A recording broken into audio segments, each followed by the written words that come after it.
Olá, estamos iniciando mais uma edição do Painel Regional, o seu habitual programa de debate, sempre aqui ao vivo, às 13 horas e 30 minutos, de segunda a sexta-feira, pela Santa Cecília TV. Às 20 horas você pode ver a reprise do programa e também pode assistir agora também pelo Santa Portal, o portal digital da Santa Cecília TV. Logo mais a Jéssica Souza fala para você, telespectador e internauta, como participar, como interagir aqui com o painel regional. Aqui, discutidas sempre as principais notícias da cidade, da região, do estado. Nas notícias nacionais, tudo passa aqui pela bancada do painel regional, que está sempre ocupada com comentaristas e convidados especiais que levam a você não só a informação, como também o comentário com o conteúdo. Hoje aqui, recebendo com muita honra, o colega jornalista Marco Santana, editor adjunto do Jornal da Orla. Ali na ponta, o amigo professor de marketing político Iberê Cirna. E à minha direita, o professor, advogado e jornalista Vicente Cassione. Na ponta, a Jéssica Souza, que logo já disse, vai falar para você, amigo telespectador, amigo internauta, como interagir com o painel regional. Mostro agora a manchete do Diário do Litoral, jornal parceiro aqui do painel regional, que fala, na sua manchete, calçadas para todos. Quem são eles? É uma crítica aqui à política da prefeitura que está reformando as calçadas ali do bairro Pompeia, que parece que não estavam necessitando. É um ponto que em outras áreas da cidade a situação não é tão boa assim. Passa aqui para o Santana e o Iberê Cirna, assim como para o professor Iberê. E também do mesmo grupo do Diário do Litoral, o Gazeta de São Paulo. Vacina contra a dengue custa até R$ 915 em clínica de São Paulo. Naturalmente, esse preço aí são das 3 doses para você se imunizar contra a dengue. Está aqui uma edição do Gazeta para o Santana e outra aqui para o professor Vicente Cassione. E a gente já vai aqui cumprimentando os nossos convidados de hoje. Santana, tudo bom, querido? Tudo bem, sim, um prazer, um privilégio participar do painel regional. Heraldo, eu gostaria de aproveitar minha primeira participação no programa de hoje para cumprimentar o advogado e jornalista Vicente Cassione, que está completando 50 anos como cronista, um cronista dos nossos tempos aí, que todas as semanas na AT Revista vem brindando os leitores com reflexões, com seus pensamentos, até suas divagações positivas aí, e que serve de inspiração para muita gente e também até para a gente contestar o seu ponto de vista, né? Para estimula a reflexão, que é muito positivo. Quero cumprimentar o professor Vicente Cassione por essas 5 décadas de escrita, professor. Você se antecipou, amigo, eu ia fazer essa saudação também, mas já está feito. Porque é uma coisa excepcional, né? Qualquer um que consegue completar 5 décadas de sistematicamente escrever, e não só de ser um exercício burocrático, de colocar as ideias no papel, mas também de, como eu falei, estimular as outras pessoas à reflexão, até para discordar mesmo, né? Que eu acho que é isso que é o mais importante do espírito do cronista dos nossos tempos. Não resta a menor dúvida. O cronista é aquele que tem um olhar diferenciado, né? E coloca nos seus escritos o lirismo, o inconformismo, a ironia, a exultação, enfim. E isso a gente acompanha há 50 anos, claro, os mais antigos. Acompanho há 50 anos nos escritos do Cassione, que são sempre atuais. Também faço minhas as palavras do Santana, Cassione, e quero também externar aqui os meus cumprimentos a você. Obrigado. E ali o professor Iberê. Tudo bom, professor? Tudo bem. O Vicente, até eu fico em suspeição aqui de falar do Vicente, mas o Vicente é um precoce, porque pela análise que eu estou fazendo, 50 anos que ele está escrevendo, ele começou a escrever aquilo lá com 8, 9 anos de idade. Eu acho que é isso, entendeu? E eu tenho o prazer de ter acompanhado o Vicente desde a sua primeira, né, Vicente? Então eu acho que eu vou estender meus parabéns, mas eu vou ressaltar a precocidade, né, deste brilhante advogado, que começou pelos meus cálculos aqui, pelo que eu conheço, no máximo com 9 anos. 50, 59, é isso mesmo, Vicente? Levando em consideração que ele aprendeu a ler sozinho, então sem foi dúvida, naquela época tudo mesmo, é possível. Viu? Olha, eu quero primeiro agradecer a vocês três, que eu sei que estão falando com o coração, não é pura e simplesmente um cumprimento formal, convencional. Eu sei que 50 anos fazem diferença na cabeça, inclusive, dos meus críticos. Quando a gente escreve um artigo, não tem nenhum sentido, porque ele não tem peso. Quando a gente escreve 50 anos, mais de 3.000 crônicas, é claro que isso podia até não ter conteúdo nem qualidade, mas tem a revelação de persistência, de insistência. E acho que se algum exemplo existe, como diz o Marcos, é o exemplo da persistência. Ensinar aos jovens que a gente não pode desistir. Enquanto houver vida, você tem que continuar agindo, pensando, expondo os seus pensamentos, as suas ideias. Vocês são amigos, amigos diletos, amigos queridos, que nesse momento fazem a esse veterano que não foi precoce, não, e os 59 já estão longe, fazem mais uma vez as minhas emoções subirem, não apenas a flor da pele, mas a minha garganta, e nesses momentos em que eu fico com dificuldade de falar. Eu sempre digo que quando me emociono, perco um pouco da minha razão e muito da minha pequena inteligência. Agradeço não apenas as pessoas que me saudaram também pelas crônicas, mas a oportunidade que tive de cumprir 3 gerações no jornal A Tribuna, desde o velho comandante Jusfredo Santini, que me recebeu, era um jovem. Geraldo Ferraz me introduziu no jornal e com, evidentemente, a aquiescência, o aval, o velho comandante Jusfredo Santini, depois do meu amigo Roberto, e hoje estamos na 3ª geração, com o Robertinho, o Marquinhos, a Flávia e a Renata. São histórias que a gente constrói sem perceber. Histórias que às vezes são mal compreendidas, às vezes não são relevantes, mas é um pedaço, um fragmento da vida de cada um. Quando o tempo passa, eu me lembro quando o professor Arquimedes Bava, meu velho mestre na Faculdade de Direito, fez 50 anos de formado, e o paraninfo dele foi Rui Barbosa, eu dizia, jamais vou conseguir ter 50 anos de qualquer coisa, talvez nem de idade. E eu olhava para o mestre Bava e dizia, caramba, 50 anos de profissão. Pois eu fiz 50 anos de profissão este ano e 50 anos de crônicas. Então tenho que dizer como Neruda, confesso que vivi. Sem dúvida. Muito obrigado a vocês de coração. Um beijo em cada um e aos caríssimos telespectadores, meu agradecimento. Olha, dessa vez ele não precisou dizer de um recurso que sempre usa o professor Cassione, nos seus discursos, na sua oratória, que quando a voz embarga e a lágrima desce, é hora do orador calar. Hoje não precisou. E a gente nem quer que ele fale isso, porque a gente vai querer sempre que ele continue falando, continue escrevendo. Jéssica, tudo bom, Jéssica? Tudo bem, Heraldo. Cumprimentar Iberê, Marcos Santana, Cassione, parabéns pelos 50 anos aí de vida, como você disse, né? E uma ótima tarde para você também que está nos assistindo.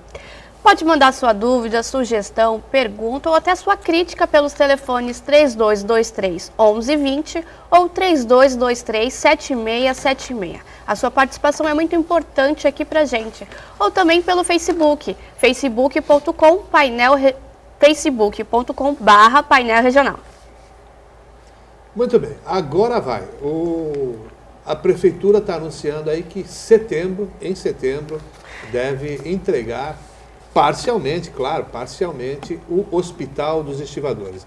Sacramentou aí o certame que, vencido pelo Instituto Social Hospital Alemão Oswaldo Cruz, venceu a concorrência aí ao custo de R$ 68.100.000, e o hospital reabre parcialmente a partir de setembro. Serão 60 leitos de um total de 223, mas naquele jeito, né? Não vai ter pronto-socorro, Santana, e nem vai fazer cirurgias de urgência e emergência. Agora, setembro, aí próximas eleições, parcialmente apenas, resolve muita coisa, dá um alívio aí na questão da saúde na região? Na verdade, a entrega do hospital está atrasada, né? Diante do cronograma que previamente estabelecido, ele já era para ter sido entregue há muito tempo atrás, né? Aí, coincidentemente, entre aspas, está sendo entregue às vésperas da eleição. Mas ainda assim, a grande questão, a grande equação que precisa ser resolvida aí por toda a comunidade santista, eu digo mais da região, é o custeio em si do hospital, porque uma coisa muito fácil é você construir a obra física, o prédio em si, que praticamente foi reconstruído, aquele hospital dos estivadores original pouco restou, a estrutura teve que ser completamente refeita, os equipamentos também, a instalação dos equipamentos demandou um investimento muito grande, ar-condicionado, a parte de estrutura para atender os pacientes em si, para dar retaguarda aos profissionais que ali vão atuar. Esse investimento já foi feito. Agora, a grande questão é como vai ser feito o custeio, que a Prefeitura de Santos, apenas o contribuinte, quando eu digo a Prefeitura de Santos, é o contribuinte santista. Ele não pode ficar apenas o ônus de bancar os custos, não pode ficar apenas nas costas do contribuinte santista. Eu acho que as lideranças políticas da região, sejam os prefeitos, os deputados estaduais, os deputados federais, eles precisam sim tomar frente desse processo e reivindicar a participação efetiva, não apenas para inglês ver, não só do governo do estado, mas também do governo federal, porque senão, além da conta ficar apenas com o contribuinte santista, corre o risco do atendimento em si do hospital ser prejudicado. Iberê, essa organização social, Instituto Social Hospital Oswaldo Cruz, venceu a concorrência por 68 milhões, mas a Prefeitura tem dito 68 milhões ano. Né? A Prefeitura tem reiteradamente repetido que o custo estimado desse hospital é de 11 milhões mês. Então, tá certo, a abertura agora é parcial, mas vai chegar um momento em que as contas não vão fechar. E a gente está assistindo aí problemas em outros hospitais, principalmente Cubatão, já houve troca de OS lá uma ou duas vezes. Cubatão está enfrentando um problema lá no pronto-socorro, que é uma OS que também não está atendendo, o Ministério Público já entrou na questão, está querendo rescindir contrato, enfim. Será que a gente caminha para problemas ou soluções na saúde?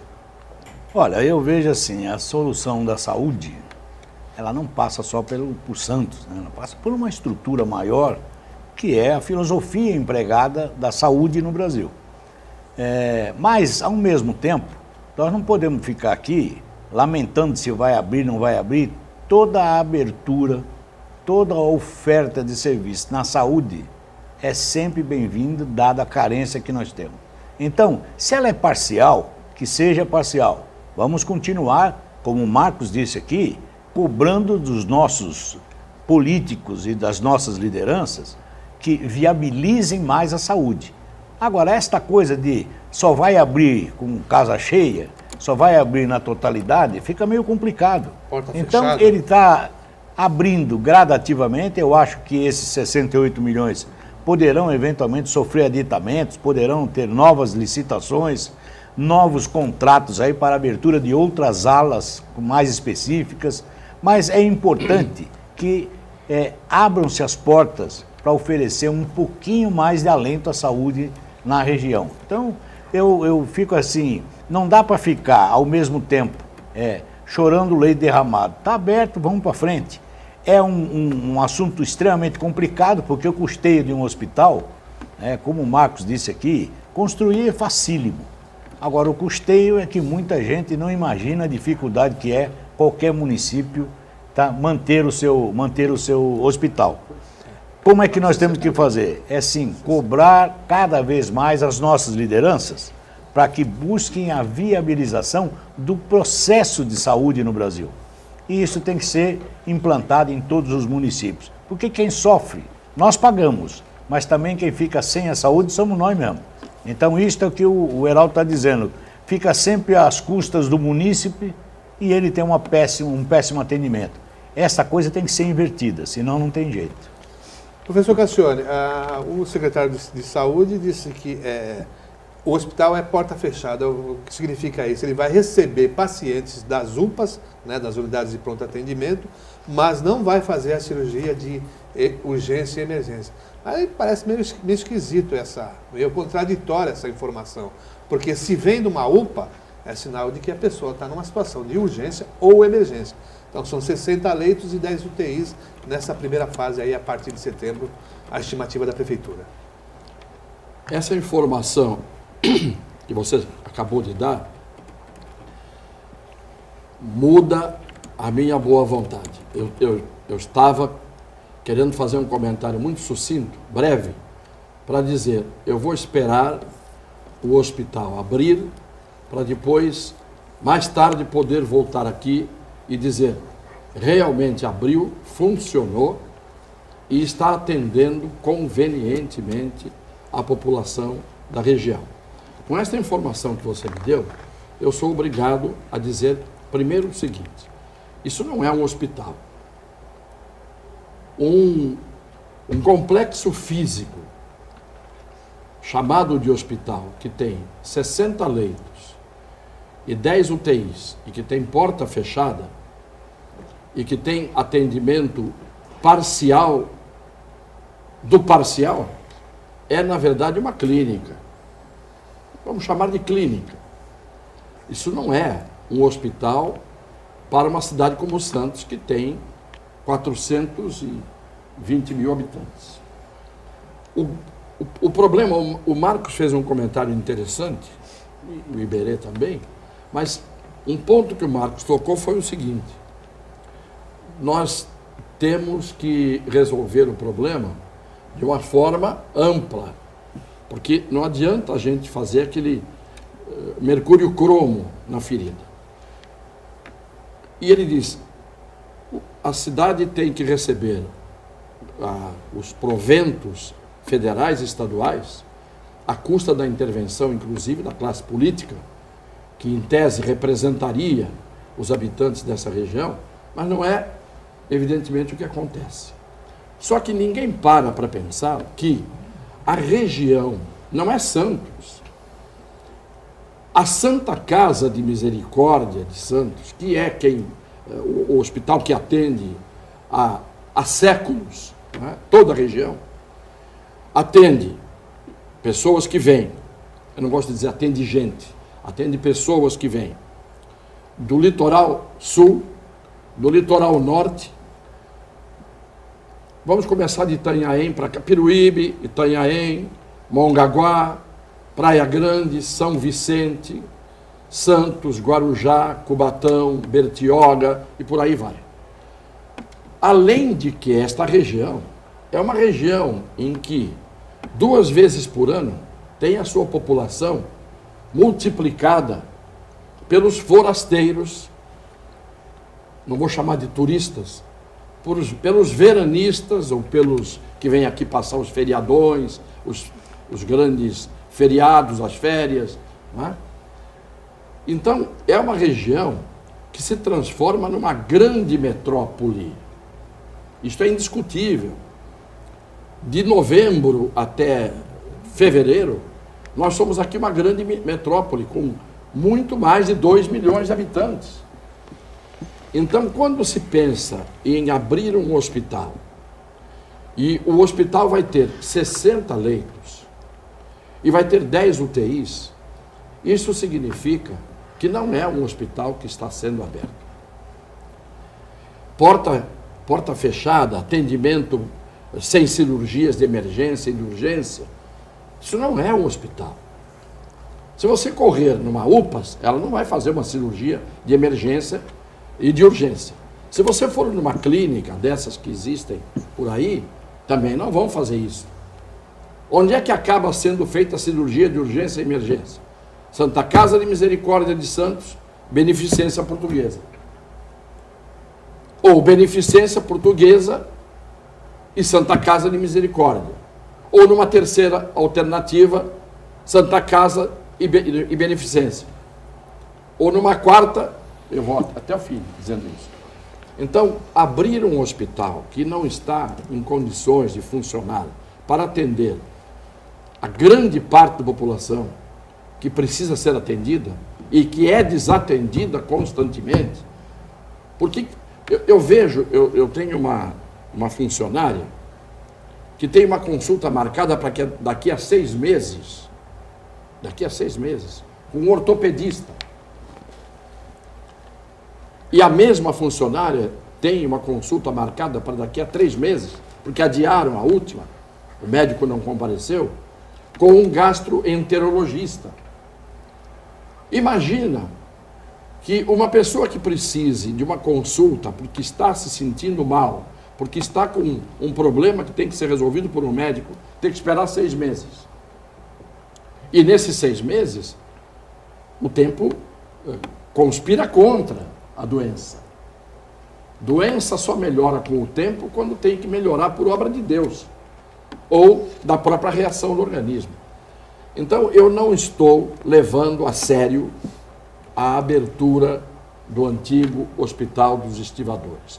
Isso está parecendo o que aconteceu, e o Marcos falou nisso também, com o Hospital Modelo de Cubatão, quando abriu, no tempo do Ney Serra. O Ney me disse, na época eu era deputado, falou, eu tenho paredes, corredores, portas, janelas e alguns médicos e enfermeiros prontos para trabalhar.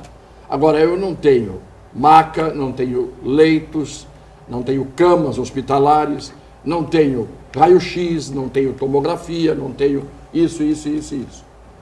Aí, na altura, o ministro da Saúde, eu me esqueci, foi no tempo do Fernando Henrique, era um de cabelo branco, meio robusto, esqueci o nome dele agora. Eu fui até ele e ele liberou o dinheiro para equipar o Hospital dos Estivadores na altura e liberou um dinheiro para não fechar a Santa Casa, que estava fechando. Isso em 95, 96. E é uma coisa de emergência que ele fez, mas fez. E equipou o hospital. Então, se o Hospital dos Estivadores vai abrir apenas com uma bela fachada, com um novo visual, mas vai ficar entreaberto, vai haver uma fresta de porta para as pessoas entrarem, algumas poucas, para terem algum tipinho de atendimento, eu não considero, se sou o prefeito, eu não vou lá inaugurar. Eu abro de madrugada, de um dia para o outro, ponho para funcionar, sem estardalhaço, porque não é, evidentemente, está longe de ser o ideal. Esta é a minha visão. Espero que eu ainda esteja aqui, brevemente, para poder vir dizer, olha, parabéns, resolveram e o hospital está funcionando à altura das necessidades desta cidade e desta região. Espero que isto possa acontecer brevemente. Hoje, eu não tenho nenhum júbilo, nenhuma razão para me ufanar com esta anunciada inauguração do hospital, do ex-Hospital dos Estivadores. Não sei se vão manter o nome, que seria justo que mantivessem, né? Ô, Cassione, se me permite, só para arrematar, a gente sempre fala que falta dinheiro para a saúde. Eu acho que eu quero citar 2 informações aqui que ajudam a explicar, porque sempre sempre vai faltar dinheiro para a saúde. Que, na verdade, o Ministério da Doença não é o Ministério da Saúde, porque o poder público, de modo geral, federal, estadual, municipal, ele apenas tenta apagar um incêndio que é irrecuperável. Em vez de... falta no Brasil investimento em políticas públicas de prevenção de saúde, com informação da população para evitar obesidade, diabetes, doenças cardiovasculares, combate mais efetivo ao fumo e ao consumo exagerado de álcool, combate ao sedentarismo e assim por diante. Então, eu acho que falta isso para o poder público pensar na saúde e não na doença. Sem dúvida. Vamos fazer um pequeno intervalo e a gente já retorna daqui a pouquinho. Muito bem, já de retorno aqui para o segundo bloco do painel regional. A senhora tem uma... Eu queria fiz os agradecimentos aqui, mas eu digo, quando eu me emociono, e é verdade, eu falho. Eu queria fazer um agradecimento à equipe do AT. A Cláudia Duarte, a Claudinha, a Ivanir Xavier, que fez a reportagem, a Vanessa, ao Stevens, a Thaís, a Karina, essa equipe extraordinária do AT que me fez mais do que eu merecia. Um beijo em todos vocês do AT Revista. Muito obrigado também a vocês. Falar nisso, Jéssica, já temos participações? Temos participações, sim, mas todo mundo parabenizando o Cassione. Quem está parabenizando o O Cassione? Milton, do José Menino, falou que gostaria de parabenizar o senhor pelos 50 anos como advogado. A Laura, também, do José Menino. Queria parabenizar o Dr. Cassione pelos 50 anos de profissão, crônicas e tudo que ele fez até hoje. Você precisa viver mais 50 para conseguir expor por completo a sua inteligência. Os jovens são beneficiados por suas palavras. Meus parabéns. O Orlando, também da Vila Belmiro, parabenizando. Só que ele fez uma colocação. Infelizmente, nossa cidade vai continuar na mesmice nos próximos anos com a ausência da sua candidatura a prefeito. Santos precisava de uma grande sacudida e vamos continuar no topor e no marasmo de sempre. Parabéns pelos 50 anos de vida. Eu quero agradecer muito ao Milton, a Laura e ao Orlando e a todos quantos pensam e sentem como eles. Muito obrigado mais uma vez. Isso aí arredondava, né? Aí teríamos 10 candidatos a prefeito. Temos 9, teríamos 10, né? Eu sempre digo uma frase que acho que já até cansou. Quando você quer namorar uma pessoa e você pede e a pessoa se recusa, você insiste, manda flores, faz versos, faz serenata, né? E a pessoa recusa, e você continua insistindo e pela terceira vez a pessoa recusa, você tem que pôr na cabeça que essa pessoa não quer você. Eu fui candidato 3 vezes a prefeito de Santos e 3 vezes a cidade me recusou. Parte da cidade majoritária, parte majoritária da cidade. Então, a gente não pode ser oferecido quando não querem você. Não é? Então, no meu caso, eu encerrei a carreira política e fiz a minha parte no que foi necessário. Agradeço aqueles que ainda acreditam que eu poderia ser útil, mas eu já fiz a minha parte. Não dependeu de mim, dependeu de uma grande parte da cidade majoritária que não me quis. E eu tenho que respeitar a voz das urnas. Afinal, a voz das urnas é a voz de Deus. Eu tenho um pouco de dúvida sobre isso, porque se não foi Deus que fez o pessoal todo que está aí na Lava Jato, né? Eles foram eleitos, mas Deus não faria isso. Mas eu tenho que respeitar a decisão e não me ofereço mais, porque a namorada já me recusou 3 vezes, apesar das minhas serenatas, não é? E dos meus versos e das flores que eu mandei. Muito bem. Com namorado, sem namorada, o professor Iberê, a Polícia Civil vai assinar o contrato do projeto básico de reforma lá do Palácio da Polícia. Os nossos velhos prédios da cidade caindo aos pedaços, parece que agora vamos tentar reerguê-los ou restaurá-los. Né? Orçado aí 1 milhão de reais, e tem prazo de início já no próximo ano para entregar lá em 2018. Bom, pelo menos Tá caindo, né? alguma. Eu preferi esse dinheiro no investimento aí numa área de segurança maior. Pode demolir o prédio, para mim não faz muita diferença. Não, mas... Eu acho que o que é carente, né? O que é carente é a estrutura para se exercer a ação policial.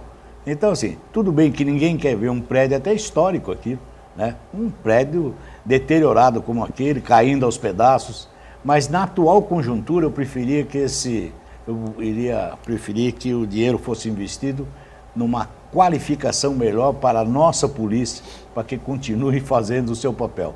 Mas, se esta foi a opção, vamos deixar pelo menos um prédio bonito, entendeu? Já que a gente não consegue investir naquilo que é necessário, na segurança que nós tanto precisamos. Santana. O que eu acho curioso é que quando anunciam a liberação de verbas, parece que é um grande feito, quando na verdade é mais do que obrigação manter que o prédio funcione dignamente para os seus funcionários e de modo eficiente para a população. Na verdade vem atrasado, né? Porque esse problema é histórico e se fosse apenas o Palácio da Polícia que tivesse situação tão complicada, seria ótimo. Mas na verdade temos aí diversos outros equipamentos públicos, estaduais, até federais, municipais também, que demandam reforma. E eu posso citar aqui o IML, que está em situação completamente vergonhosa não só para os funcionários, mas para a população, né? Para quem morre. O Iberê falou que seria melhor investir no aprimoramento da polícia. Primeiro vai ter que trazer a polícia, porque não se faz concurso há muitos anos, principalmente para a Polícia Civil, né? O representante, o Marco Pino, tem vindo aqui constantemente e fala dessa situação, né? E da preocupação com esses prédios existentes hoje que estão caindo. É um risco para quem ainda resta trabalhando lá. Não, é um absurdo. Se você entra nesses prédios aí, é coisa assustadora. Entrar no IML lá, não dá vontade nem de morrer, viu, Cassiano? Não, vamos empurrar para cá, é melhor ficar onde está. Joga num caixão no mar para Iemanjá que tá bom. A minha preocupação qual é? É que a gente está olhando investimento, não se faz concurso porque não tem dinheiro para pagar.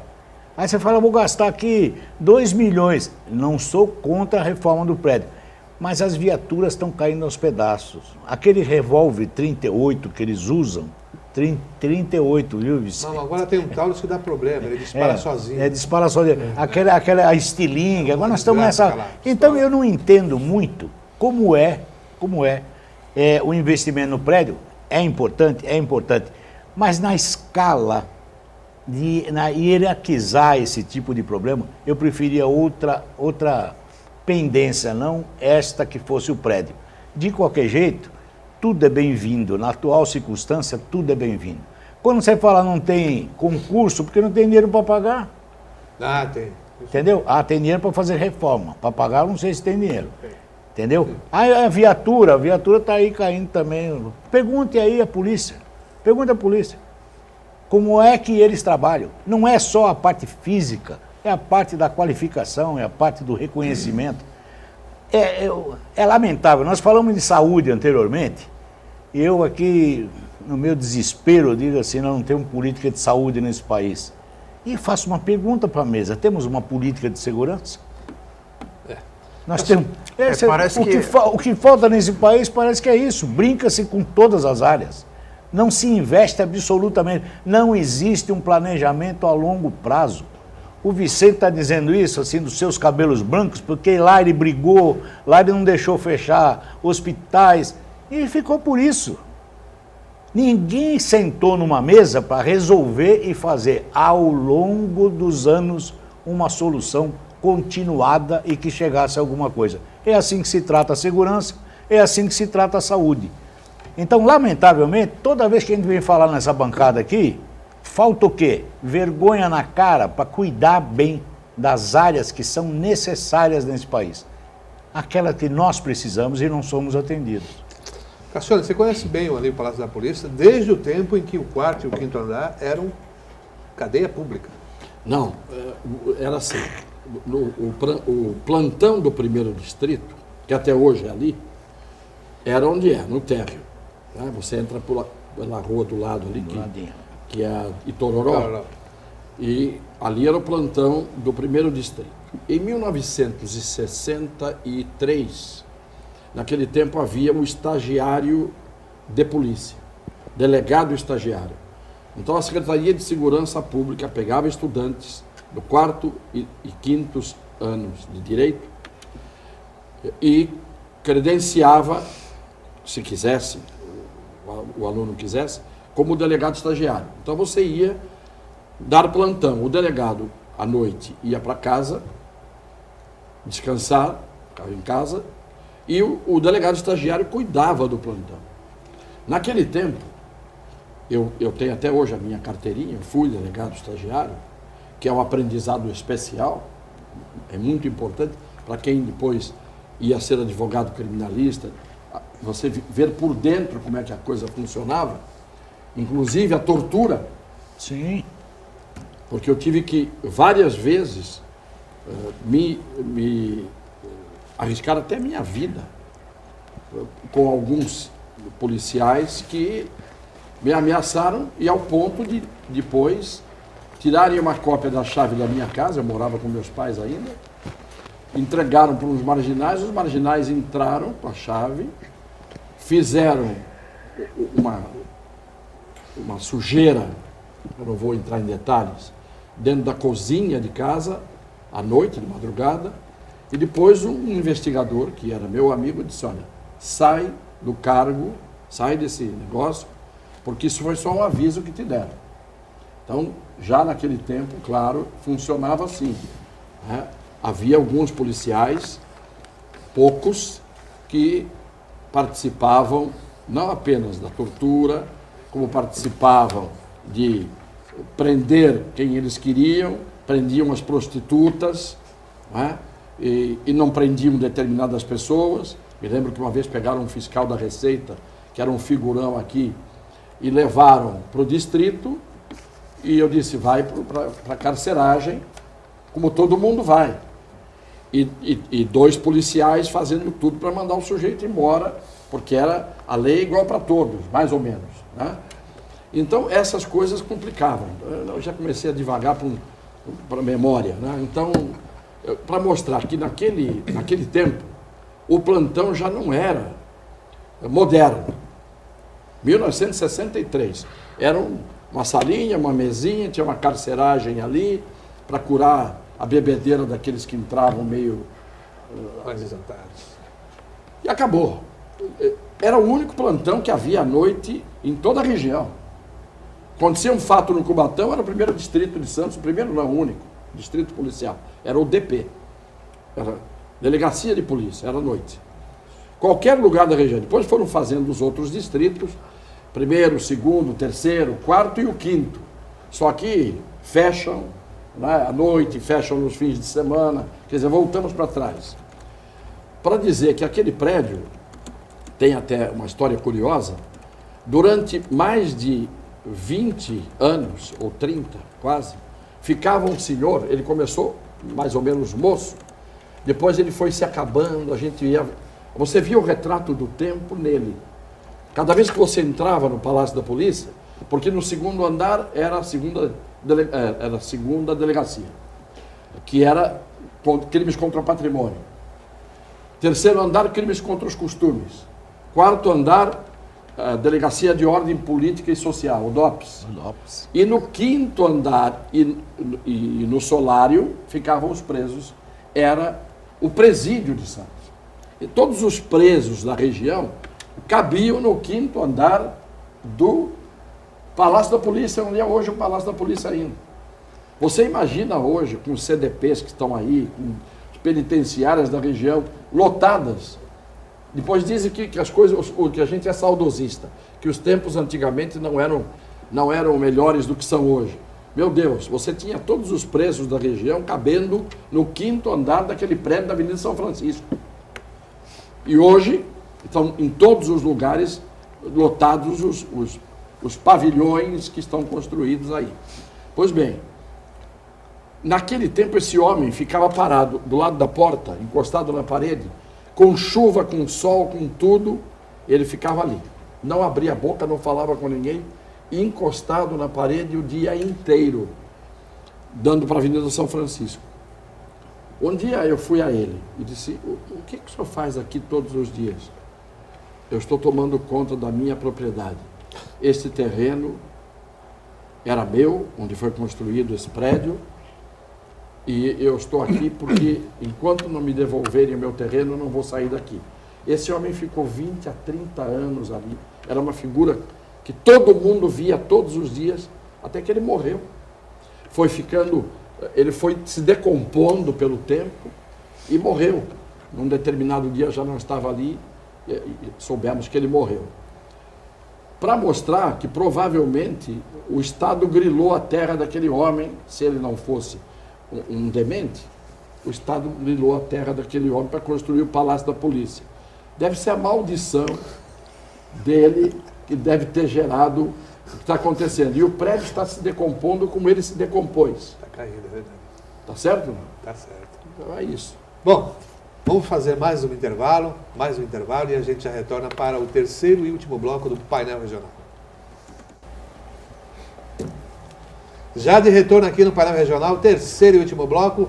Jéssica, participações ainda? Participações, sim. A da Silva de São Vicente está falando a respeito do hospital. A OS pega um negócio, que é o hospital, a prefeitura se livra da responsabilidade direta, passa para indireta e o hospital sempre será meia boca, como Cubatão, Santos e São Vicente. Em caso de problemas, o prefeito joga a culpa na empresa contratada. É muito fácil montar uma OS, ganhar uma licitação e ficar recebendo milhões por mês. Custa 11 milhões por mês aos cofres públicos de Santos, para se ter noção. Você sabe o que eu acho? Nós tínhamos que fazer um programa só lendo as mensagens dos telespectadores. Você veja que cada mensagem do telespectador, em poucas palavras, são comentários profundos, inteligentes. Todos, você lê, eles tiram numa frase tudo aquilo. Eu falo muito e cheguei à conclusão que numa frase eles falam tudo que eu não consegui falar. Então, Jéssica, mais participações, Jéssica? Mas sim, a Maria José do Boqueirão.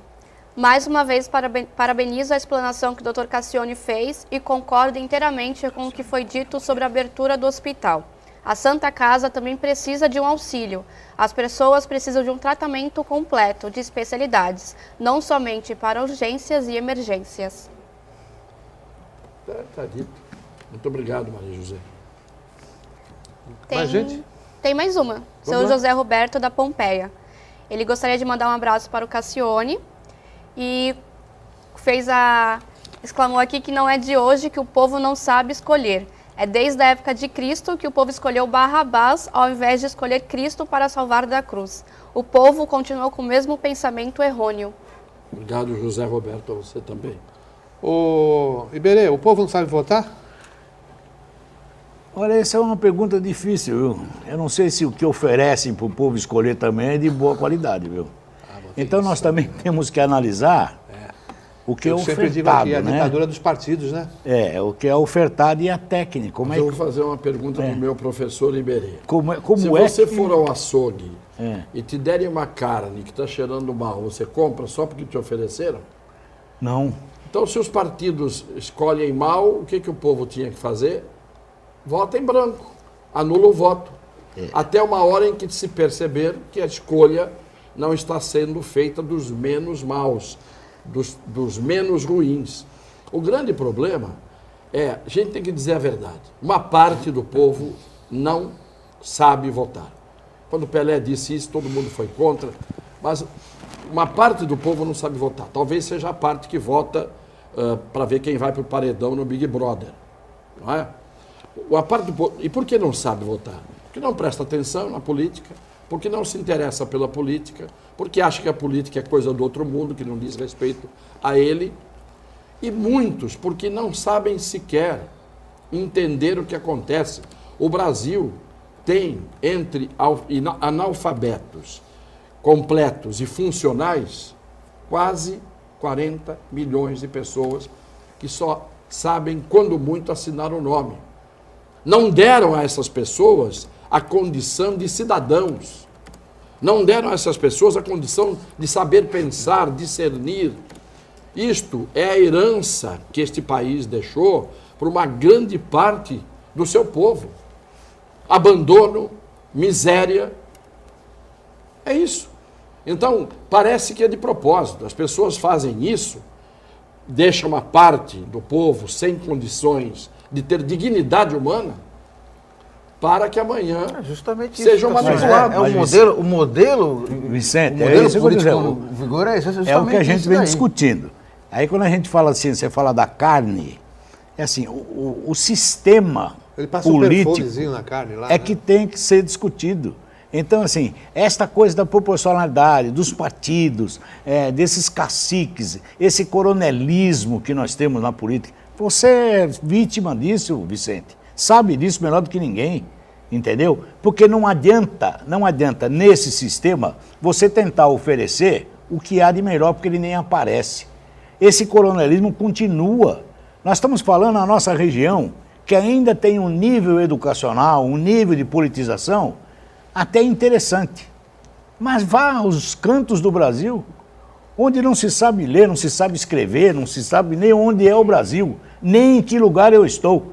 E é mantido pelos grandes coronéis. Então, lamentavelmente, o sistema tem que ser mudado. O sistema tem que ser discutido para que a gente possa melhorar a qualidade. Agora, eu concordo com o Vicente, entendeu? Que esta é uma herança.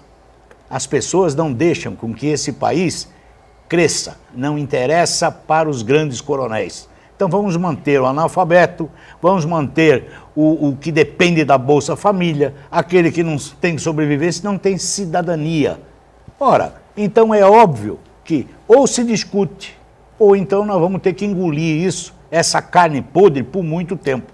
A carne boa vai ficar lá, a preço caríssimo e não é ofertada. Como é que muda Professor, isso, Santana? o modelo não muda, não é culpa, as pessoas insistem em responsabilizar apenas a classe política, mas na verdade é o seguinte, a classe política que está ali representa interesses. É uma amálgama brasileira aquilo, representa um poder restrito, que muitos chamam de a elite brasileira, mas são grupos específicos, o mercado financeiro, uma indústria tacanha do Brasil que não investe em modernização, em atualização, interesses em grandes proprietários de terra. Então, esse modelo interessa a essa pequena parcela da população. E, na verdade, quando a gente fala que vivemos uma democracia representativa, não é. É uma democracia delegativa, porque o eleitor apenas comparece no dia da urna e conseguindo o seu voto. Mas depois não existe mais nada, nenhuma outra interlocução ao longo de 4 anos de mandato do seu deputado, do seu vereador. Então, quer dizer, o eleitor ele dá uma carta branca ao seu político, que deveria representá-lo, e, na verdade, esse político ele faz o que bem entende durante o seu mandato. Não dá uma satisfação à altura que o eleitor merece. Essa é uma verdade, porque nós vamos ter eleição municipal agora e muita gente, mas muita gente mesmo que vai às urnas, não sabe para que serve o vereador. Mas, Heraldo, vamos... E não cobra, e não procura se informar. Vamos parar aqui, agora a gente está aproveitando, vamos aproveitar aqui, eu vou aproveitar o Vicente, que é professor, há 40 anos nós demos aula junto. Alguém investiu nesse país em educação? Se nós não investimos nisso, nós não tiramos o analfabeto, nós não educamos, nós não damos condição de cidadania, porque ninguém investe num plano, num projeto real para o país. Então nós vamos mantendo esses rincões aí de pobreza. Vamos lá, você brinca ainda no interior, se vota pelo par de sapato, leva o pé direito, se eu ganhar, leva o pé esquerdo. Eu vou dar um exemplo bem claro. Ainda existe isso, gente. Eu vou dar um exemplo claro do que acontece no Brasil, que todo mundo, muita gente fala o agronegócio brasileiro, enche a boca, o agronegócio brasileiro, mas na verdade é o seguinte, o agronegócio brasileiro só é bom para o grande agricultor.